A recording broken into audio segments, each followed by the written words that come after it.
সাধারণ হাউসওয়াইফ হয়ে নিজের স্বপ্ন সকাল থেকে রাত অবধি সংসারের ক্লিনিংয়ের কাজ, রান্না বান্না, সংসারের অন্যান্য কাজ, ঘরে বাইরে মেয়ের পড়াশোনা সব দিকটা সমানভাবে ব্যালেন্স করে চলতে হয়।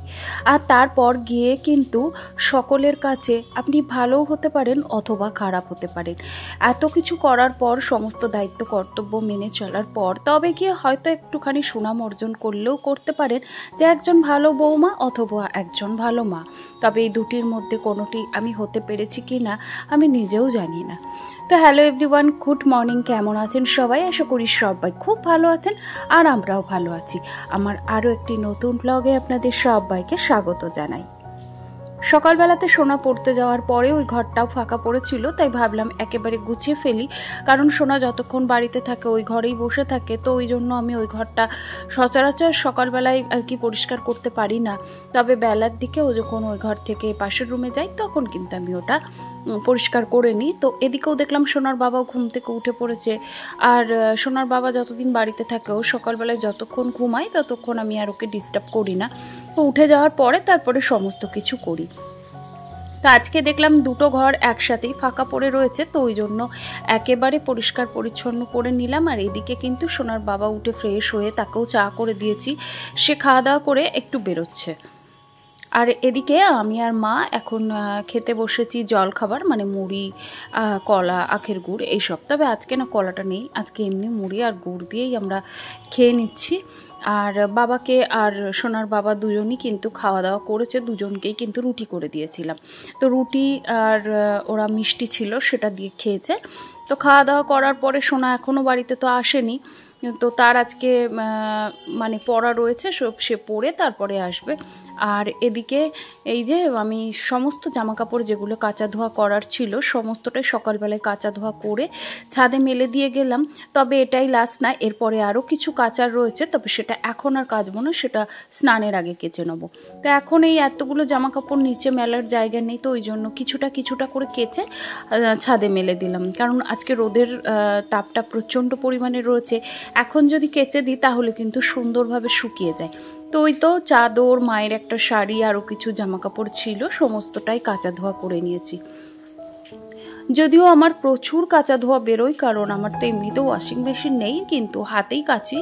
তবে এখন তো এই যে গরমের সময় কিছু পরে এলে সেই জিনিসটা না আমার আর ভাঁজ করে রাখতে ইচ্ছে করে না, তাই মনে হয় একটু সার্ফ জল দিয়ে ধুয়ে দিলে যেন একটু ফ্রেশনেস কাজ করে। তো যাই হোক, এরপরে ঘর দোরটা সকালবেলায় ঝাড় দিয়ে নিয়েছিলাম, তবে কাঁচা ধোয়াটা আগে করে ছাদে মেলে দিয়ে এলাম। এরপরে কিন্তু এখন ঘর দোরটা মুছে নেবো, কারণ আমার ঘর দোর ঝাড় দিয়ে মুছতে বেশ খানিকটা সময় লেগে যায়। তো ততক্ষণে জামাকাপড়গুলো বেশ কিছুটা শুকিয়ে যাবে। আর সকালবেলা থেকে এইভাবে গুছিয়ে যদি কাজগুলো করি তাহলে গিয়ে কিন্তু নিজের জন্য একটু সময় পাওয়া যায়, কারণ আপনারা তো জানেন ইউটিউবে কাজ করতে গেলে কতটা সময়ের দরকার। নিজের যতটুকু সময় ততটুকু কিন্তু আমি সবটাই ইউটিউবের জন্য ব্যয় করে দিই। আর রইল আমার সংসারের কাজ, সেগুলি ঠিক যথাসময়ে সেটা করার চেষ্টা করি। আমি সব সময় চেষ্টা করি আমার সংসারটাকে আগে প্রায়োরিটি দেওয়া, কারণ সংসারের কাজ বেশি গুরুত্বপূর্ণ। আমার ইউটিউবের কাজ একদিন যদি নাও হয় কোনো সমস্যা নেই, তবে সংসারের কাজগুলো যেন যথাসময়ে ভালোভাবে করতে পারি আমি সেই চেষ্টাই করে থাকি। তো এই তো আজকে ফ্রিজের মধ্যে বেশ কিছু সবজি ছিল কুটি কাটি, তো সেইগুলো মানে শুকিয়ে যাচ্ছিল, তাই সমস্ত সবজিগুলো কেটে নিয়েছি।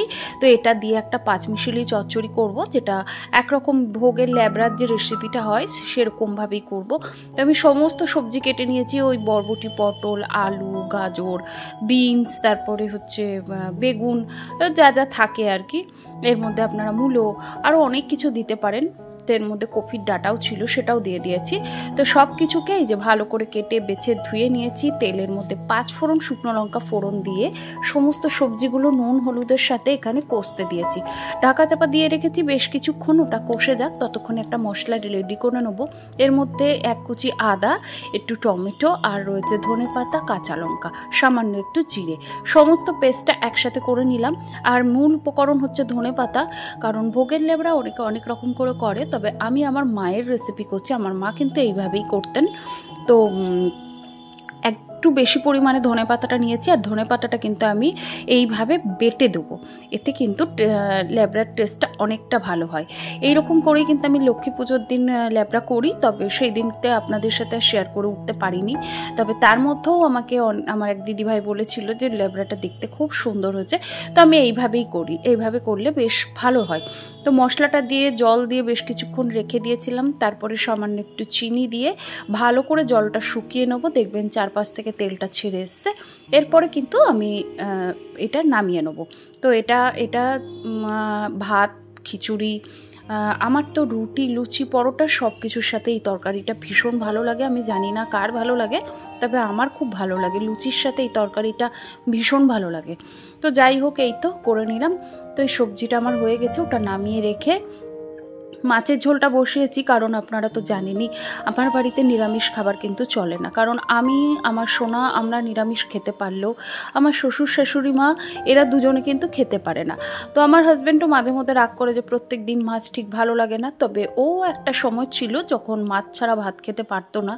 এখন বয়সের সাথে সাথে সংসারের পরিস্থিতির সাথে তাল মিলিয়ে নিজেকে খাপ খাইয়ে নিয়েছে। তবে এখন নিজেই বলে যে এক এক দিনকে নিরামিষ দেবে, কিন্তু ওকে একা দিয়ে তো আমার সমস্যা মিটবে না। কারণ জয়েন্ট ফ্যামিলিতে থাকতে গেলে সবাই যেটা পছন্দ করে সেটাই করতে হয়, আর সেটা যদি না করা হয় সেক্ষেত্রে দেখা যায় কি সমস্যার সৃষ্টি হতে পারে। বিভিন্ন মানুষের বিভিন্ন রকম কথার আপনাকে শুনতে হবে, তারপরেও কিন্তু আপনাকে সংসারে তখনই মনে হয় যে সংসারের সমস্ত কাজ করার পরেও এই কথাগুলিকে আমার প্রাপ্য, যেহেতু এগুলি আমার দায়িত্ব না।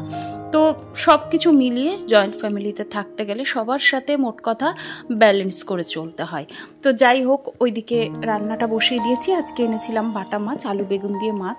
তবে মাছ আবার আমার সোনা খেতে চায় না, তো ওই জন্য ওর জন্যে। আর রাত্রিরে একটু মাছটা কম রয়েছে, কারণ আমার শ্বশুরমশাইয়ের দিনে রাতে দুবেলায় লাগে, প্লাস আমার শাশুড়ি মারও লাগে। তো শাশুড়ি মা তো ডিম খান না, ওই জন্য ডিমটাও করে রাখলাম। আমার সোনা হবে আর শ্বশুরমশাই আর আমার দেওরের জন্য রাত্রিরে করে রাখলাম। তবে আমি আর খাবো না, কারণ আমার মাছই একবেলায় খাই, তবে আমি একবেলাতে মাছই খাবো। ওবেলায় আর সেরকমভাবে কিছুই খাই না। ওবেলায় ডাল তরকারি যা থাকে এগুলো দিয়েই কিন্তু আমি নিজের খাওয়াটা চালিয়ে নিই। তো এই তো আজকে রান্না করেছি আলু বেগুন দিয়ে বাটা মাছের ঝোল, আর এটা হলো ওই যে পাঁচমিশালি সবজিটা বললাম সেটা। এটা আমার হাজব্যান্ডের রাত্রিরের জন্য রাখা আছে শশা, আর এখানে রয়েছে উচ্ছে, আলু, পেঁপে সেদ্ধ। তো এটাই আমাদের আজকে দুবেলার লাঞ্চ আর প্লাস ডিনার মেনু। আর সাথে রয়েছে এই যে ডিম কষা, একদম রেস্টুরেন্ট স্টাইল। তো এইভাবেই আমি কিন্তু ডিম কষাটা করে থাকি, অবশ্যই আপনাদের সাথে একদিন শেয়ার করে করব। তো এইভাবে ডিম কষা খেতে খুব ভালো লাগে। আর এই তো এখন রান্নাবান্না প্রায় কমপ্লিট, রান্নাঘর ক্লিনিংয়ের কাজ চলছে। আর ওপাশে দেখলাম পাশের বাড়িতে একজনের পেছনে বাগানে বেশ কিছু থানমান পাতা বা ঘাটকল পাতা হয়েছে, সেইগুলি আর কি তোলা চলছে। আর এই দিকে আমার হাজব্যান্ডের আজকে আবার কিন্তু নেমন্তন্ন রয়েছে, ওদের বাস স্ট্যান্ডে কি একটা অফিসে আর কি নেমন্তন্ন রয়েছে। তো সেখানেই ওরা যাচ্ছে, তো স্নান করে ও কিন্তু রওনা দিয়েছে। তবে আধ ঘন্টা আগে অবধিও কিন্তু আমি জানতাম না যে নেমন্তন্ন রয়েছে, এমনকি ও জানতো না। তো আমার দেওর আর কি জানিয়েছে ফোন করে যে এরকম নেমন্তন্ন রয়েছে, তো তাই যে স্নান করে রওনা দিয়েছে। আর আমি এই যে হাজারো ব্যস্ততার মধ্যে নিজের জন্য একটু সময় রাখি, কারণ নিজেকে আগে খেয়াল রাখতে হবে, নিজেকে ভালোবাসতে হবে। আর আমার মতো যারা হাউসওয়াইফ রয়েছে ব্যস্ত, তারা কিন্তু এই যে সৌমিজের ট্যান অ্যাক্টিভ এই প্যাকটা কিন্তু লাগাতে পারো। এটা কিন্তু ভীষণ ভালো, সময়ও লাগে না, 10 মিনিট মুখে রেখে রাব করে ধুয়ে নিলেই বেশ ভালো একটা রেজাল্ট পাওয়া যায়। তো এটাই আমি ইউজ করে থাকি। তাছাড়াও অনেক রকম টোটকা ইউজ করি, সেগুলো আপনাদের সাথে আগেও শেয়ার করেছি, হয়তো ভবিষ্যতে আরও শেয়ার করব। আর এই তো এখন দুপুরবেলায় স্নান খাওয়া সমস্ত কিছু হয়ে গেছে, একটু রেস্ট নিয়ে এখন বিকেলবেলায় এই যে জামা কাপড়গুলি মেলা ছিল সেগুলো তুলে চলে এলাম ছাদে, একটু ঘোরাঘুরি করে তারপরে নিচে গিয়ে সন্ধ্যা দিয়ে পরবর্তী কাজগুলি করতে থাকবো। তো এইভাবেই চলতে থাকে সকাল থেকে রাত অবধি সংসারের সমস্ত কাজকর্ম। তো তাহলে চলুন, আজকের ভিডিওটি কেমন লাগলো অবশ্যই কিন্তু একটি কমেন্টের মাধ্যমে জানাতে ভুলবেন না। যদি কোথাও ভালো লেগে গিয়ে থাকে প্লিজ একটি লাইক করে দেবেন। তাহলে আজকের মতো আসি, আবারও দেখা হবে।